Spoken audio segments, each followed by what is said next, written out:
الحمد لله وكفى وسلام على عباده الذين اصطفى وبعد. أعوذ بالله من الشيطان الرجيم. بسم الله الرحمن الرحيم. لمودي توقف د درسي حلقو د لړۍ بندېدو وروسته الحمدلله چې بیا یو ځل دا فرصت مساعد شو چې هغه لړۍ بیرته پیل کړو. دا ځل هم د دې درسي حلقو لپاره دا کتاب غوره کړ چې دا یې څلورم چاپ دی. تر دې نه مخکې درې ځله چاپ شوی. متضاد روایات او مذهبي اختلافات تر نامه لاندې. دا ځل یوازې سلفي شم که مذهبي پاته شم په دې عنوان.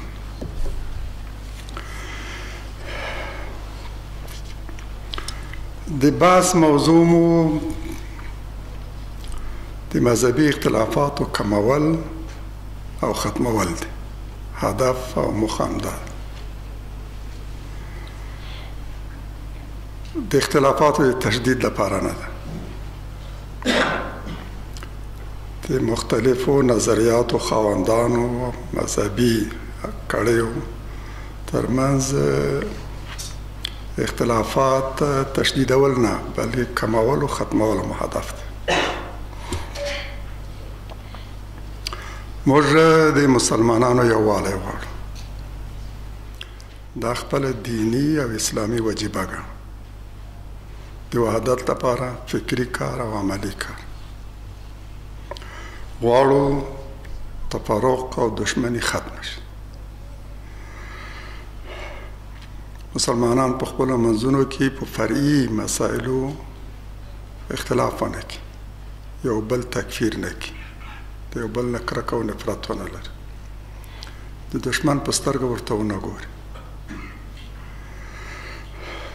فرعي اختلافات تحمل کړي. ویې زغمي په سړه سینه. او که د اختلافاتو د ختمولو هڅه کوو نو څو نقطې په پام کې ولرو. اساسي قضایاو ته باید توجه وکړو. نه دا چې په فرعي مسایلو کې اختلافات موږ دومره مصروف کړي چې اساسي مسایل رانه هېر شي.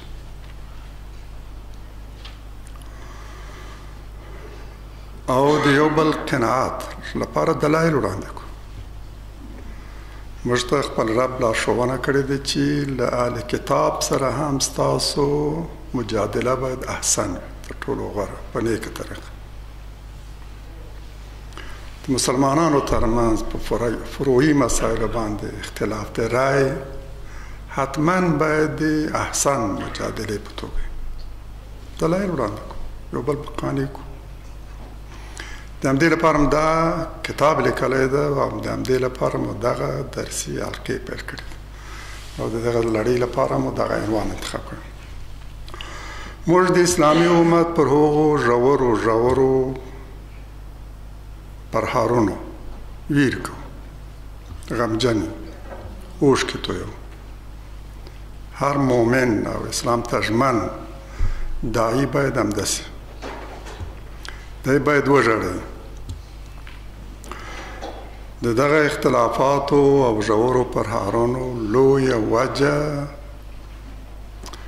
قومي او مذهبي اختلافات وو او دي مخکې مو او اوس هم. د همدغو قرګېړنو اختلافاتو له کبله لوی امت ټوټې شو. له ذلت او سپکاوي سره مخامخ شو. هغه د مجد او عظمت دوران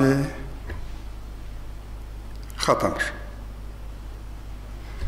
چې د نړۍ تر ټولو ستر ځواک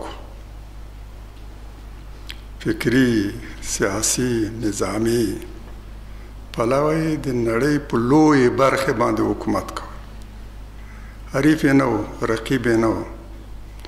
چا یې په ځان کې د مقابلې توان نه درلود، نه لیده. هغه امت د همدغه اختلافاتو له وجې نه ټوټې شو.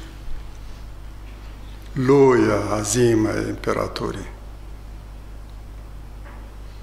د نننۍ ورځې په اصطلاح هغه لوی خلافت له مراکش تر اندونیزیا او مالیزیا پورې او له بالکان تر یمن او سودان پورې تر اسپانیا پورې د روسیې ډېرې جنوبي برخې د اروپا لوی لوی هېوادونه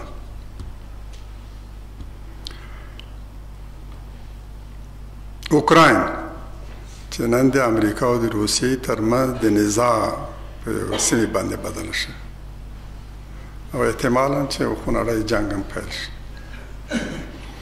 په دې باندې نږدې 1500 کاله مسلمانانو حکومت کړ د شوروي اتحاد هم یو لوی ایالت لوی او مخکې تللی ایالت غواړو دا حالت پای ته ورسېږي دا مبارزه هم د همدې لپاره پیل کړې چې هم افغان ولس متحد کړو د اسلام تر بیرغ لاندې او هم اسلامي امت دا مو لوی ارمان ده دا مو لوی هدف ده دعا کو چې الله تعالی هغه ورځ په موږ باندې وګوري چې هم ملت متحد دي د اسلام تر بیرغ لاندې او هم اسلامي امت متحد شوی او هغه تیر مجد او عظمت یې ترلاسه کړی غواړو دوی ټول د ورونو په څېر دي او بل په څنګ کې ژوند وکړي د یو امت د غړو په توګه او تر یو زعامت لاندې هماغسې چې الله تعالی حکم کوي هماغسې چې دین له موږ غواړي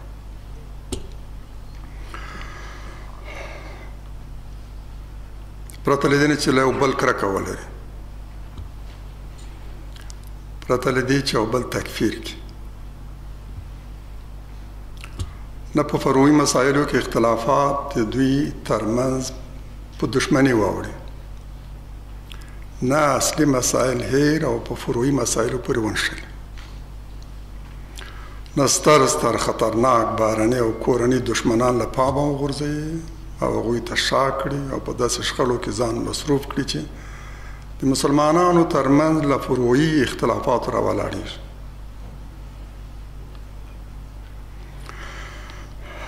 داسې ورځې په موږ باندې راغلی دي چې ځینو د روسانو اشغال د هغوی سلطان د کمونستانو حکومت د ناټو سلطان د سیکولرانو حکومت او په راس د حکومت کې هم د سیکولرانو زعامت دا یې هر څه یې کړي دي خو په دې باندې مصروف چې د چا پیسې لږ اوچتې دي او د چا ټیټې په دې یو بل تکفیر کړي په لمانځه کې څوک لاس پسې نږدې او که په نامه په قیام کې پښې له یو بل نه لرې لس ساعتې ډېرې او که نږدې همدې ته به یې کتل چې د همدې له مخه نه به یې قضاوت کو چې دا مسلمان ده او که نه په همدې یې یو بل تکفیر کړی او هماغه چې په دغسې قضایو باندې ترکیز کوي ومو لیدل چې په مصر کې د مرسي مقابل کې د سیسي ملګرتیا وکړه د یو پردیپال جنرال یو مستبد چې لاس د مسلمانانو په وینو سره دلته افغانستان کې هم د اسلامي نړۍ په ګوټ ګوټ کې هم داسې شي بس متاسفانه چې ځینو ته د فروعي مسایلو باندې ترکیز او د هغه له مخې نه یو بل تکفیرول ډېره مقدسه وظیفه ښکاري فکر کوي چې فقط د همدې لارې کولی شي سریع او زر مستقیما جنت ته لاړ شي او د خدای رضا ترلاسه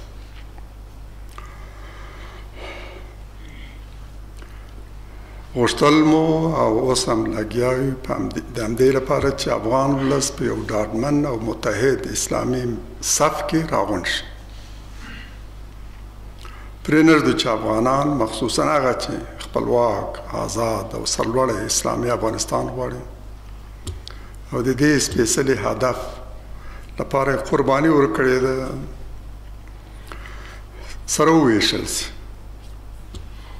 بیلې بیلې ډلو باندې واړه د دوی سنګریه وي د اسلام دوست یې دوست او دشمن یې دشمن په ګډه د کورنیو او بهرنیو دشمنانو مقابله وکړي توره یې د دشمن په سر راپرېږدي ژبه یې د دشمن په ضد وخوځي قلم یې د دشمن په ضد څه ولیکي خو متاسفانه ځینې غرضي کړی ناپوه د داسې هیلو په وړاندې تل د تاریخ په اوږدو کې خنډ شوي او نن هم په داسې حال کې چې موږ له لوی دشمن سره په ساړه او تاوده جنګ کې مصروف وو لا یو په دې څلورو لسیزو کې د شوروي اتحاد په څېر ځواک د ناټو په څېر لوی ځواک په اوږدې مبارزې کې په لکونو شهیدان هم ورکړي په همداسې حال کې هم چې نن د تاریخ تر ټولو لوی او اوږد سوړ او تود جنګ د اسلامي امت په خلاف روان دی د مسلمانانو په ضد د نړۍ ټول کفري ځواکونه متحد شوي او د اسلامي هیوادو منافق او مفسد غلام صفته حکام هم ورسره ملګري شوي یوازې د افغانانو په ضد نه بلکې د نړۍ په کچه دی ټول اسلامي امت په کچه هر ځای همدا جبهه د جنګ جبهه د اسلام او مسلمانانو په ضد پرانستل شوه د کابل او بغداد په څېر د اسلام سترې کلاګانې د دشمن په لاس کې پرېوتې په همدې ویرجن او دردناک حالت کې ځینې وایي موږ په مقلدو مذهبیانو پسې ور روان دغه څه دی چې ما په خپل غوږ اورېده یو څوک د منبر په سر دا خبره کوي ور روان یو مقلدینو سنګرونه یو په بل پسې پته کوو فخر کوي خپلو مرګونو ته هم ډاډ ورکوي دا نه وایي چې د ناټو خلاف په جنګ کې لګیا یو د هغوی سنګرونه پته کوو د مقلدینو په خلاف لګیا یو سنګرونه یو په بل پسې پته کوو ځینې وایي د مذهب تقلید شرک دی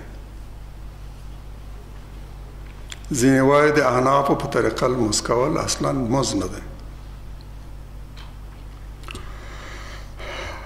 د دوی لمونځ د سنت خلاف دی او الله تعالی یې نه قبلوي ځینې وایي له سنتو وروسته دعا څنګه ده لویه مهمه مسله هم دا ده په همدې باندې ځینې تکفیر کوي او خپل صداقت او اخلاص هم له اسلام سره ثابتوي دې ته ورته مسایل ډېر فروعي په همدې لګیا دی دشمن هم خوښ دی او دا غواړي چې مسلمانان په دغسې مسایلو کې مشغول وي ټول ستر ستر قضایا ورنه پاته نظام څرنګوالی اقتصاد ازادي خپلواکي خپل خوښ حکومت درلودل دا ستر ستر مسایل باید له پامه وغورځي په همدې باندې مصروف دغو لپاره اصلا فرصت پیدا نه کړي یقینا چې دغه بهیر تر شا یا د زیرک دشمن ناولې لاسونه دي چې فتنې راولاړوي او یا هغه کمعقل او په غرض او مرض ککړ خلک چې نه د دین په حقیقت پوهېږي او نه د دنیا له حالته خبر دي نه دوست پېژني او نه دشمن نه د اسلام غم ورسره دی او نه د اسلامي امت درد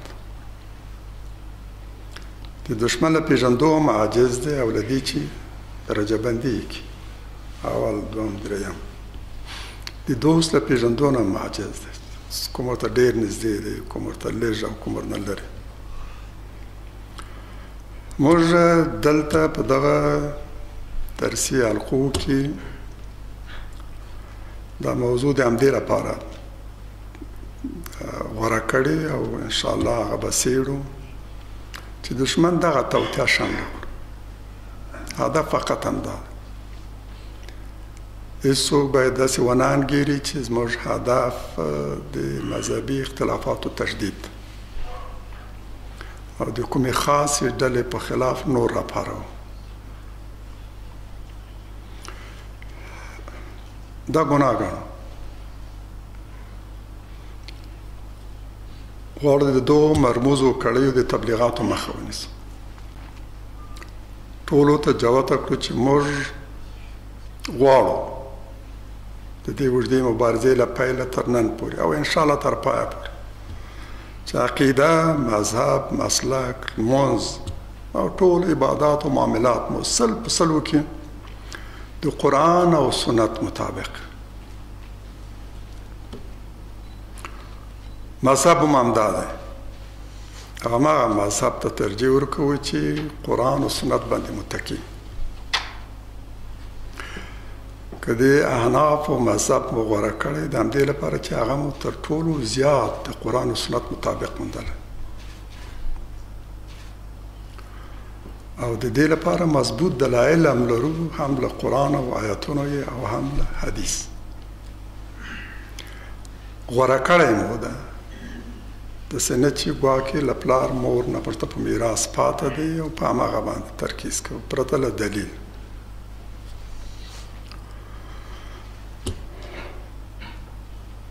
هر مسلمان خپل ورور ګڼو. د ټولو حقه مذاهبو پلویانو ته درناوی لرو. څوک چې له موږ سره په قبلې کې شریک ده خپل ورور ګڼو. د غلط تکفیرولو نه ډډه کوو. هغه د ورور په سترګه ګورو.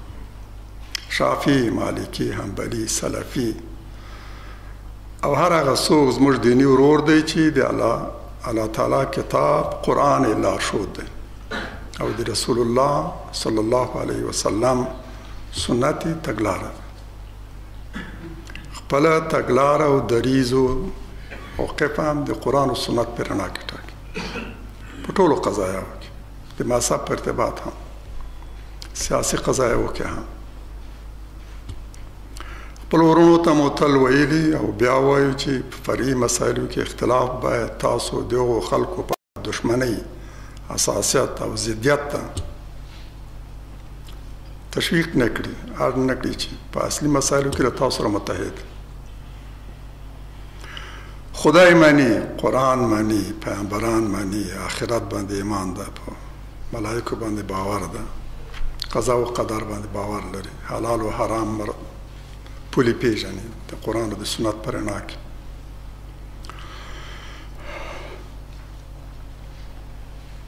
په ټولو اساسي مسایلو کې له تاسو سره یو دی. خپل وخت له هغو خلکو سره په شخړو، مشاجرو او مجادلو کې مه ضایع کوئ چې اصلي دښمن یې هېر کړی. اصلي کار یې پرېښی. د دشمن په ضد د جهاد سنګر ترې پاته دی. د مسلمانانو په ضد د جدل سنګر پرانیستی او د دوی په ضد د خولې ډزې کړې، منبر کې او په جماعت کې هم. لوی مصروفیت هم ده. دوی د زړستي باید وړ دی. د دوی په حالات باندې باید سړی ترحم وکړي، باید متوجه یې کړي خپلو غلطیو او اشتباهاتو ته. ورته ووایو که ګمان کوي چې په دغو فرعي مسایلو د ترکیز له لارې کولی شي د الله تعالی رضا ترلاسه کړي او جنت الفردوس ته په برخه شي، نو خپل شوق پوره کړه. خو په دې پوه شه چې نه د الله تعالی رضا دومره وړیا ده او په دومره اساني ترلاسه کېدی شي او نه جنت دومره ارزانه متاع ده چې منبر په سر ودرېږه او په څو فرعي مسایلو باندې ترکیز وکړه، دا او هغه ورټه او وغنده، فکر کوي چې په همدې باندې به جنت ته رسېږي. اشتباه دی کړی. جنت دومره ارزانه متاع نه ده او د الله تعالی رضا ته رسېدل هم په دغو باندې نشي کېدلی. قرآن په صریح توګه فرمایي ام حسبتم ان تدخلوا الجنه ولما يعلم الله الذين جاهدوا منكم ويعلم الصابرين. داسې مانګیرلې ده چې جنت ته به داخل شي په داسې حال کې چې الله تعالی ستاسو هغه نه دی معلوم کړي چې جهاد یې کړی او هغه یې نه دی معلوم کړي چې صابران دي. یعنې د صابرانو د مجاهدینو له معلومولو نه مخکې به تاسو جنت ته درومئ یوازې په خپلو ادعاګانو سره. دا اسی او تخمین دی او ګمان دی، یوه غلطه او بېځایه انګېرنه ده. جنت ته داخلېدل ګران دي. هغه مهال به جنت ته درومئ چې الله تعالی معلوم کړي ته مجاهد دی، معلوم کړي ته د الله تعالی په لار کې صابر یې. دا سختې ورځې در باندې راغلي دي، په دې سختو ورځو کې د صبر کړی، په الله د توکل کړی، د جهاد لمن دې کلکه نیولې، ملا دې کلکه تړلې، تر څو دا ثابته نه کړي مطمئن اوسئ چې جنت ته نشي داخله. ډېره مهمه خبره ده، یعنی چې جنت د مجاهدینو ځای ده او د صابرانو، له دوی نه پرته بل څوک نشي تللی. د دې آیت معنا هم دا ده. دا مطلب په ګڼ شمېر نورو آیتونو کې هم په همدغه صیغه له مختلفو الفاظو سره راغلی، تر څو چې الله تعالی په ایمان کې رښتینی له کاذبو بیل نه کړي، ګمان مه کوئ چې جنت ته رسېدی شي. الله تعالی به حتما پاک و ناپاک، صادق و کاذب، رښتینی مؤمن او منافق بیلوي. د ازموینو په ترڅ کې سختې ورځې به راځي، مسلمانان به له ازموینو سره مخامخ کېږي. د دغه ازموینو په نتیجه کې به معلومیږي چې څوک په خپل ایمان کې او ادعاګانو کې صادق دی او څوک دروغجن. له دې نه مخکې څوک جنت ته نشي داخلېدلی. یعنې دا هسې یو خوښه هیله او بې بنسټه انګېرنه ده چې تاسو به یوازې د ایمان په دعوا سره جنت ته داخلېږئ. د جنت دروازې به ستاسو په مخ پرانستل کېږي، مخکې له دې چې له ازموینو تېر شي، په امتحانونو کې بریالی شي او د ازموینو په ترڅ کې جنت ته د ننوتو وړتیا ثابته کړي. دا هیله د الله تعالی له سننو سره اړخ نه لګوي. الله جنت د هغو لپاره جوړ کړی چې په ازموینو کې بریالی شي. جنت د مجاهدینو او صابرانو ځای دی. په ازموینو کې الله تعالی دا عملا څرګندوي چې څوک مجاهد او صابر دی او د جنت مستحق. د چا دوستی د خدای لپاره او دشمنی د الله تعالی لپاره. د خدای دوست دوست ګڼلی دی او د خدای دشمن دشمن. دا باید عملا ثابت شي. ته چې د خدای له دشمن سره دشمنی ونه کړې او د هغه له دوست سره دوستي ونه کړې او دا عملا ونه شي، دا هیله مه کوه چې الله تعالی به خپل فضل او رحمت ستا په حال شاملوي او جنت ته به درومي. له دې آیاتونو دا معلومیږي چې د جهاد او د صبر لمن ډېره پراخه ده. د انسان ټول ژوند احتوا کوي. اسلامي امت هغه مهال ستر نړیوال ځواک و چې متحد او د نړۍ په لویې برخې یې حکومت کول. داسې لوی لوی هېوادونه یې ډېره په اسانۍ نیول چې خلک ورته حیرانېدل. او دا نیول هم داسې نه چې فقط ونیسه او بیا څو کاله وروسته ترې وځي، چې تللی دي بیا په کلونو کلونو پیړیو پیړیو پاته شوي. خلکو د دوی هر څه منلي، د دوی اخلاق، د دوی دین، د دوی مذهب، د دوی سیاست، د دوی اقتصاد، د دوی کړنلاره، هر څه یې ورسره ملي. د پلار نیکه دین یې شاته غورځولی. بیا یې دا احساس نه دی کړی چې موږ بیل قوم یو، بیل ملت یو، ژبه مو بیله، قوم مو بیل. نه، په یو لوی امت کې مدغم شوي، یو امت ترې جوړ شوی. اجازه یې د څو هېوادونو نومونه واخلم چې اروپا مهم هېوادونه چې مسلمانانو په کلونو کلونو ورباندې حکومت کړی. د اوکراین نوم یې واخیست، بلغاریا هم یو له دغو هېوادو 5,500 کاله مسلمانانو باندې حکومت کړ. سربستان 400 کاله، یونان، مونتنیګرو، بوسنیا، کرواسی، مقدونیا، سلووینیا، رومانیا، سلواکیا، مجارستان، مولدویا، اوکراین نوم یې واخیست، آذربایجان، ګرجستان، ارمنستان، جنوبي قبرس، شمالي قبرس او د روسیې لویه جنوبي برخه.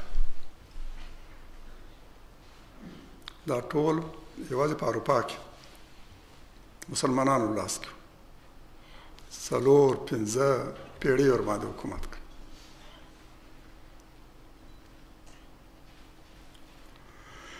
راشه خپل دغه وضعیت، مخکنی وضعیت د اسلامي امت له ننني وضعیت سره مقایسه کړو.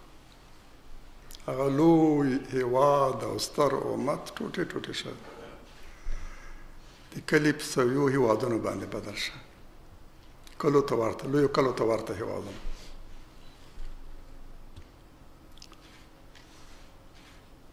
عربي هېوادونه په ګڼ شمېر وړو وړو هېوادونه بدل شوي.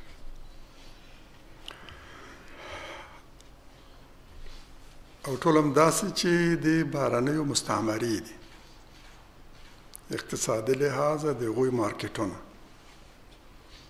په ډیرو کې هم د بهرنیو اډې، په ډیرو باندې هم د کلونه کلونه بهرنیان حکومت کوي.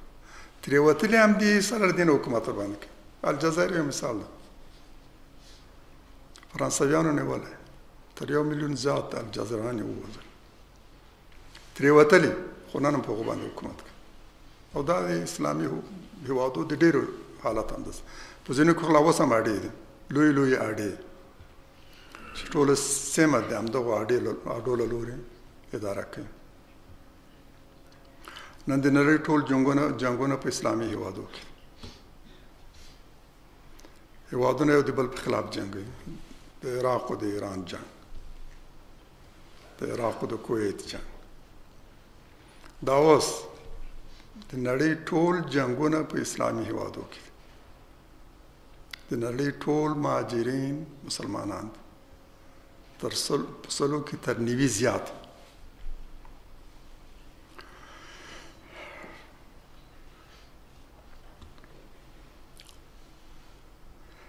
له یوې خوا قومي او نژادي اختلافات او له بلې خوا مذهبي تفرقه.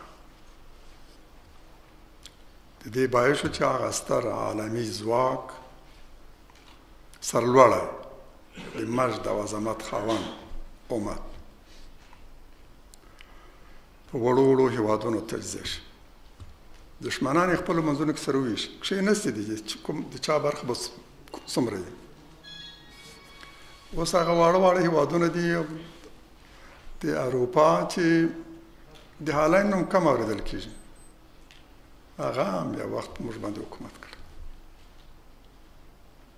بریتانیا خو پرېږده، فرانسه خو پرېږده، جرمني خو پرېږده، امریکا، روسیه دا خو پرېږده چې ټول د مرکزي اسیا هېوادونه روسیې نیولي. اما د اروپا ډېر واړه واړه هېوادونه هم راغلي او په مسلمانانو باندې د اوږدو کلونو لپاره حکومت کړ. د تفرقې له وجه، د اختلاف له وجه، یو د بل په خلاف جنګول. که عربانو له اروپایانو سره لاس یو کړی او د عثماني ترکیې خلاف په ګډه جنګېدلي، خپل قومي او نژادي جنګ ته مذهبي رنګ ورکړ. که ایران هم داسې له اروپایانو سره لاس یو کړی د عثماني ترکیې په خلاف، د مذهب تر نامه لاندې دا کار کړ. د مذهب جنګ نه و، د مذهب تر نامه لاندې قومي او نژادي جنګونه د امت د ټوټې ټوټې کولو په موخه اروپایانو تشویق کړي دغسې جنګ لپاره. د مذهبي اختلافاتو په پارولو کې د جعلي، متعارض او متضاد روایاتو لویه ونډه.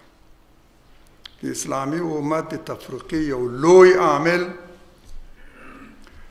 له نژادي او قومي او ژبني اختلافاتو نه علاوه یو لوی عامل جعلي او ضعیف روایات. دا د اسلام او د هر دین لپاره لوی فتنه وه او ده. د امت ډېرې ستونزې له همدې روایاتو راولاړ شي.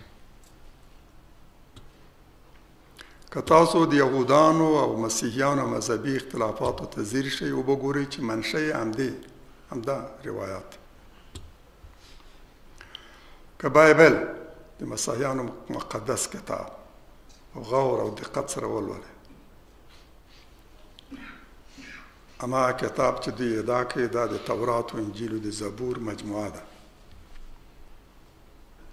څه چې تاسو په دې کتاب کې نشئ موندلی هغه د تورات او د انجیل او د زبور آیاتونه دي چې نه شئ موندلی. دا کتاب فقط روایات، جعلي روایات، قصې، مسخره قصې.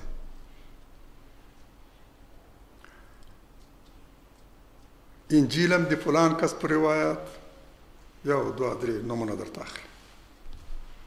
ټول له سره تر پای پورې ستاسو وګورئ د روایاتو مجموعه ده، د مسخره روایاتو، مسخره قصو مجموعه ده.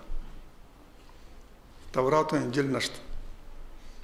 ما بایبل له سره تر پای پورې په دې تمه او په دې هیله وسوسله ده چې وګورم په دې کې د الله تعالی کلام ته ورته کلام شته که نه. چاره صفحه مې اړوله، فکر مې کوه چې که دې کې مې ونه موندو شاید په دا بله صفحه کې وموندو، ولې تر پایه پورې مې پیدا نه کړه. داسې چې د انسان ضمیر یې ومني، عقل ورباندې قانع شي دا کیدای شي یو الهي کلام وي. ما دې ته ورته کلام په دې ټول بایبل کې ونه موندو او کامل څرګند ده له اوله تر اخره پورې چې دا د روایاتو مجموعه ده. یعنې د هغوی مشکل هم له روایات را پیدا شوی. تورات او انجیل پاته شوی، په روایاتو پورې شنه دي. او دا روایات هم اصلا د مسیحیانو دشمنانو رامنځته کړي. بایبل اصلا د مسیحیانو د دشمنانو په لاس لیکل شوی، د پولس په څېر د مسیحیانو لوی دشمن چې د هغه ګڼ شمېر خطونه هم په دې بایبل کې راغلی. د هغه ته د رسول خطاب کوي، پولس رسول. د هغه په څېر خلکو د بایبل لیکلی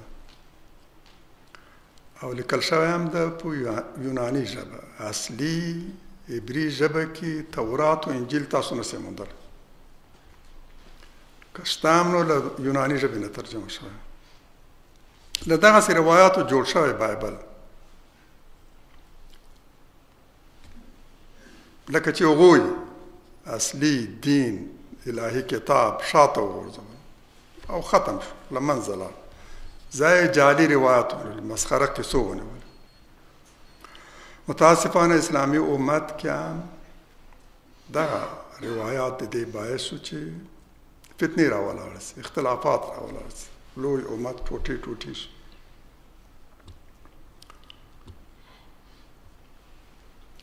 متاسفانه موږ نن د حدیث په باره کې له دوو ډلو سره مخامخ. یوې انکار کوونکي دي، له حدیث منکر، او بل هم هغه چې نور انکار ته اړ کوي.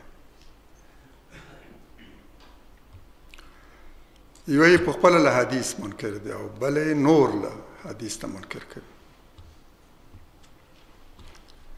انکار ته یې اړ باسي. یقینا چې د دې دومې ډلې خطر اسلام او مسلمانانو ته تر لومړۍ ډلې زیات خطرناک دی.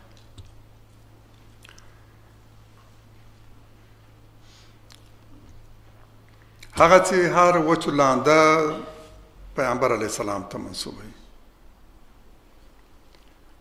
او داسې څه هم چې نه د انسان عقل مني او نه د زړه دروازه ورته پرانستل کېږي.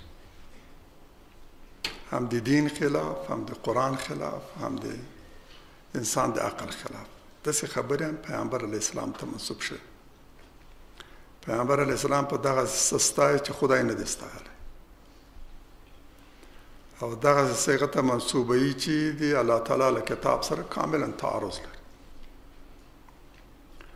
دوی ته ټولو زیات اسلام ته صدمه رسولې.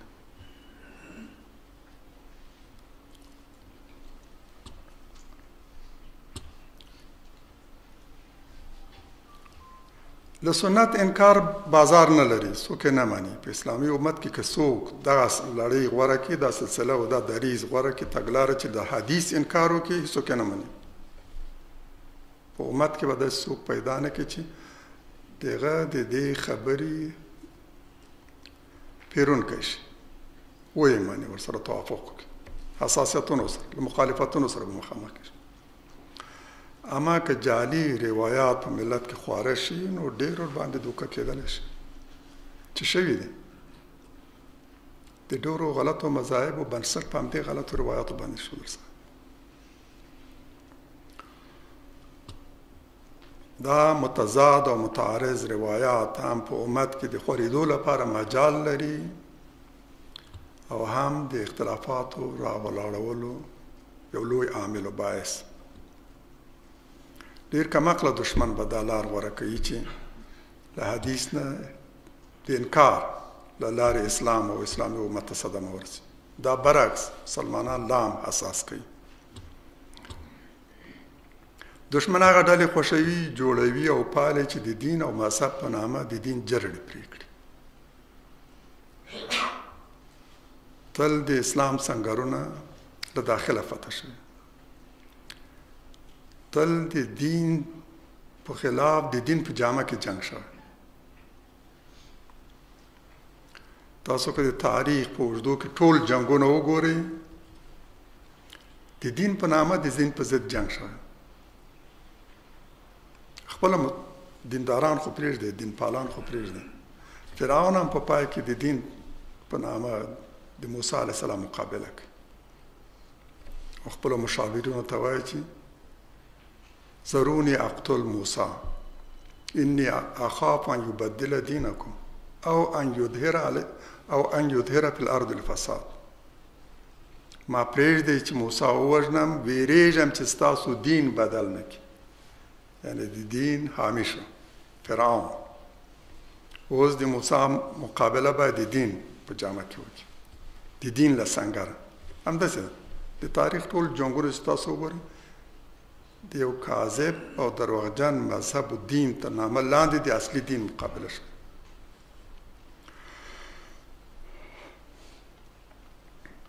موږ ټول امت او د امت مجاهد علما، هدفمند دعات او د اسلام هر دردمند خواخوږی دې ته رابلو چې راوړاندې شي او د دغو فتنو د مقابلې لپاره ملا وتړي. موږ له هیڅ واقعي مسلمان سره که د کوم مذهب پلوي وي او یا سلفي و غیر مقلد وي، هیڅ ستونزه نه لرو. غواړو ټول په یوه صف کې راغونډ کړو. ستونزه مو له هغو کړیو سره ده چې د مرموزو شبکو له لوري استخدامیږي او غواړي د مذهب تر نامه لاندې مسلمانانو کې اختلافات راولاړ کړي او له اصلي دشمن او اصلي کار مخ بل لوري ته واړوي. په مسلمانانو کې اختلافات یا مفسدو زعماو راولاړ کړي او یا درباري مفتیانو. علماء سو پیغمبر رسول فرمایي درباري مفتیانو او دین پلورو تشپنامه سو علماء اختلافات تل دوی راولاړ کړي. تر لومړۍ ډلې دوهمه ډله ډېره خطرناکه ده. لومړۍ ډله د دوهمې ډلې په مرسته د اختلافاتو رامنځته کولو مجال او امکان ترلاسه کوي. د دشمن له لوري توظیف شوي مبلغین او مفتیان په جعلي روایاتو سره کولی شي په مسلمانانو کې مذهبي اختلافات راولاړ کړي.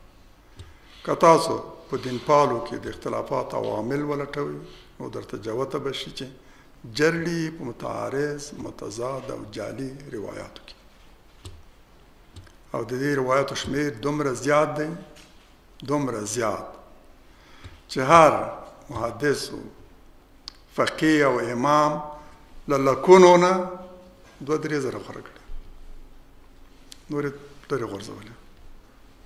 لکونو احادیث یې راغونډ کړي او هغې چړلي تنقیح کړي دي او د دوی له منځ دی 2-3 زره په ډېر تکلیف سره غوره کړي رایستلي.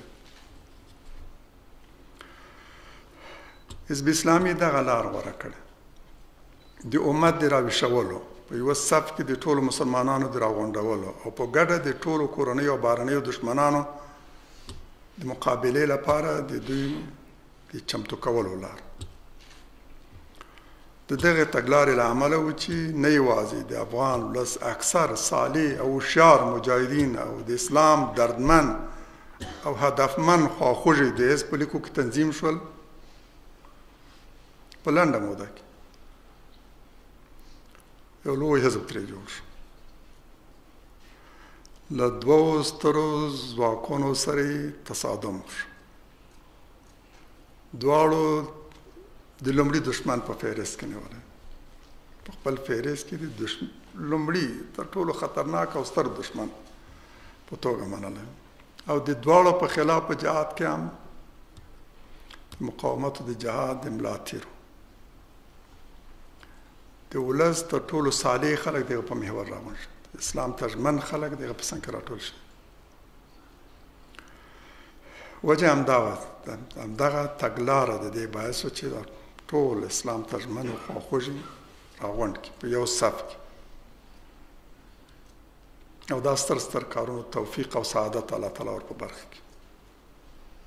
وړه خبره نه وه د شوروي اتحاد په خلاف د دغه ولس راپارول، منظم کول، مبارزې ته چمتو کول، قربانۍ ته چمتو کول. نه یې وسایل په لاس کې وو، نه بهرني حامیان، بس د الله په توکل او مرسته یې دا مبارزه پیل کړې ده او دا ټول ملت یې په څنګ کې ودرېد. 5 میلیونه په یو جهاد کې د همدې هدف ارمان لپاره هجرت ته چمتو شول چې حزب اسلامي بیرغ اوچت کړی او 6 میلیونه وروسته د ناټو په خلاف جهاد په دوران کې عملاً وښودله چې مثبته لار همدغه ده، د مسلمانانو د یووالي لار، په اساسي مسایلو باندې ترکیز لار، لوی اهداف ځان ته ټاکل، ستر دشمنان ځان ته غوره کول، په وړو خبرو کې نه مصروفېدل، وړې جبهې نه پرانستل، په داخلي شخړو او منازعاتو کې نه مصروف کېدل. دا باعث شو چې موږ په دې 2 سترو جهادونو کې الحمدلله بریاوې ترلاسه کړو، خپلو لوی ارمانونو ته ورسېږو. موږ نه دې غوښتل چې له هېڅ اسلامي ډلې سره په جګړو کې ښکېل شو. دا نن چې موږ کوم موقف غوره کړی ده تل مو همدا موقف و. دا نن نه چې د حزب اسلامي کوم موقف دی دا مو د دې مبارزې په اوږدو کې و. دلته یوه ډله چې مستقله ډله راغلې، قدرت یې ترلاسه کړی، حزب اسلامي بلا قید و شرط دغه مرسته کړه، سره له هغه اختلافاتو چې ورسره لرل او سوابق هم تاسو ته معلوم دي څنګه تېر شوي، د حزب سوابق هم او د همدې ډلې سوابق. اما موږ لویو اهدافو ته ارمانونو ته په پام سره د دې اوسني وضعیت حمایت کړی بلا قید و شرط له کومې تمې او توقع پرته. مخکې مو هم ویلي چې که څوک اسلامي نظام قایم کړي بس موږ خپل هدف ارمان ته رسېدلي، که څوک اهل او صالح کسانو ته قدرت وسپاري موږ او که د خیر کوم ګام هم واخلي موږ به یې ملګري وي. هره سمه خبره هم چې د هغوی له خولې وځي موږ به حمایت کوو، تایید به کوو. نه یوازې د افغان ولس تر ټولو صالح او اسلام ترجمن شخصیتونه د حزب په لیکو کې او صفوفو کې منظم شول، بلکې شوروي اتحاد خلاف د جهاد په دوران کې د دنیا له ګوټه ډېر مخلص، نخبه او چڼل شوي مجاهدین، اسلام ترجمن، خدای پال، صادق، مخلص چې راغلي د افغانستان په جهاد کې برخه اخیستې، د مجاهدینو په سنګرونو کې جنګېدلي، د ډېرو وینې هم دلته توی شوي، ډېر هم دلته په شهادت رسېدلي، همدلته دفن شوي. د هغوی هم غوڅ اکثریت د حزب اسلامي په لیکو کې تنظیم شو. دې ته ترجیح ورکوله چې دی زه په سنګر کې وجنګېږم. که اشتباهاً کله د بل تنظیم په صف کې تللی دي وروسته متوجه شوي ده او د حزب لیکو ته راغله. لویه وجه یې همدا وه. دعا مو تل دا ده چې الله تعالی موږ ته د حق لار وښیي او په دې لارې د تلو توفیق راکړي، له باطل نه مو خوندي وساتي، باطل را وپېژني، باطل د پېژندو توفیق راکړي، د دوست دشمن د تفکیک توفیق راکړي او د باطل نه د اجتناب توفیق زموږ په برخه کې. په همدې اکتفا کوو. خدای مو خوشحاله. سبحانک اللهم وبحمدک نشهد ان لا اله الا انت نستغفرک ونتوب الیک.